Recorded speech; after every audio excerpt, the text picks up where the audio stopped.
I love TV, but if you're anything like me, you will have found yourself consuming most of your content through the internet on platforms like Netflix rather than through traditional broadcast. TV manufacturers know this, and smart TVs are becoming more and more popular, allowing you to access music, movies, and TV shows. But what if you're like me and don't have a smart TV?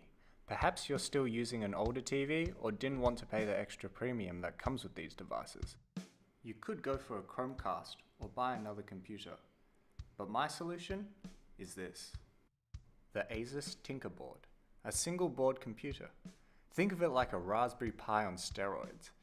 I used it to allow my TV to run apps like Netflix and Spotify on an Android operating system, essentially upgrading it to a smart TV.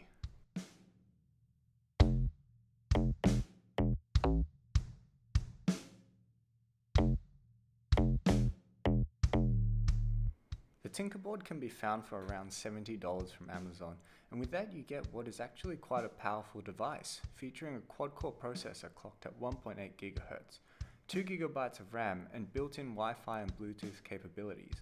It can run both Linux-based operating systems and Android, and has an impressive number of ports including HDMI output, supporting up to 4K in some select circumstances, and 4 USB 2.0 ports.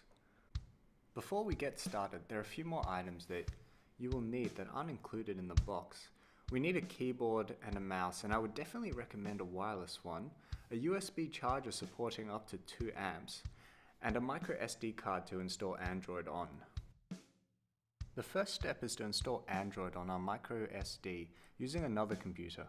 You will be able to do this by using some of the utilities that Asus provides on the Tinkerboard website. Under the Support tab, you will find the Android OS, which you will have to download. Make sure to get the most up-to-date version you can find. Mine was Android 6.0. And also, make sure you don't download the Linux version unless you're looking for a real challenge.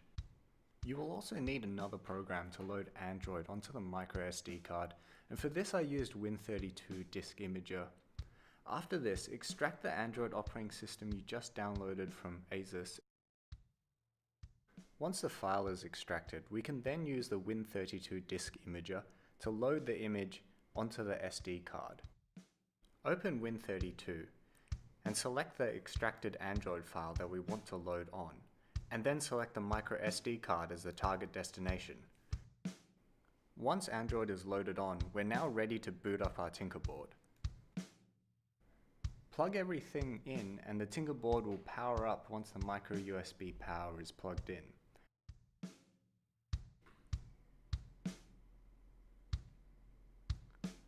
The Tinkerboard logo should come up first, followed by the Android one.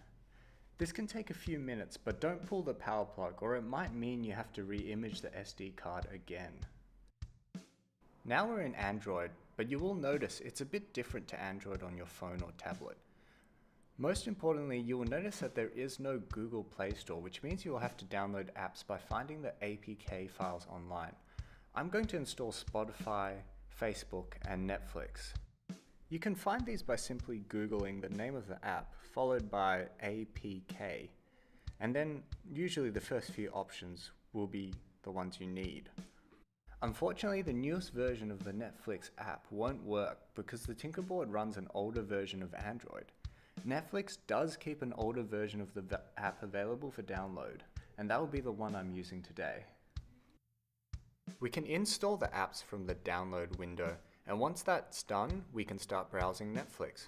For some reason, a lot of the apps won't install or run unless the correct system time and date is set. That's pretty much the hard part of this project done, and as you can see, Netflix runs pretty well on the Tinkerboard. It's smooth and the experience is pretty consistent with any other Android version of Netflix. Now you could stop here and just leave the Tinkerboard open, or buy a case, but my TV has this little back panel which you can open, and I thought this would be an excellent place to hide the Tinkerboard. Turns out there is more than enough room back here for the Tinkerboard, so I used some bolts to create a mounting solution. I then superglued the bolts onto the panel, which allowed me to mount the Tinkerboard on top. All I had to do was tuck away the cables and it's done. A new smart TV. I also changed the desktop arrangement and background to make it look a bit more like a real smart TV. Just like the big brand versions, it runs apps like Spotify and Netflix and can access the internet through a browser. Because the Tinkerboard only uses the same amount of power as a phone charger, I'm pretty happy leaving it running in the background throughout the day. And there it is, my new smart TV. I hope you found this video useful, or it inspired you to do something similar, or you at least found it interesting.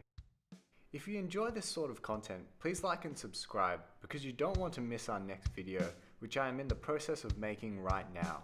I'll be upgrading this 8-year-old second-hand HP office computer with a new power supply and graphics card to see how it handles modern games. Spoiler alert, it does pretty well. Check back in a fortnight.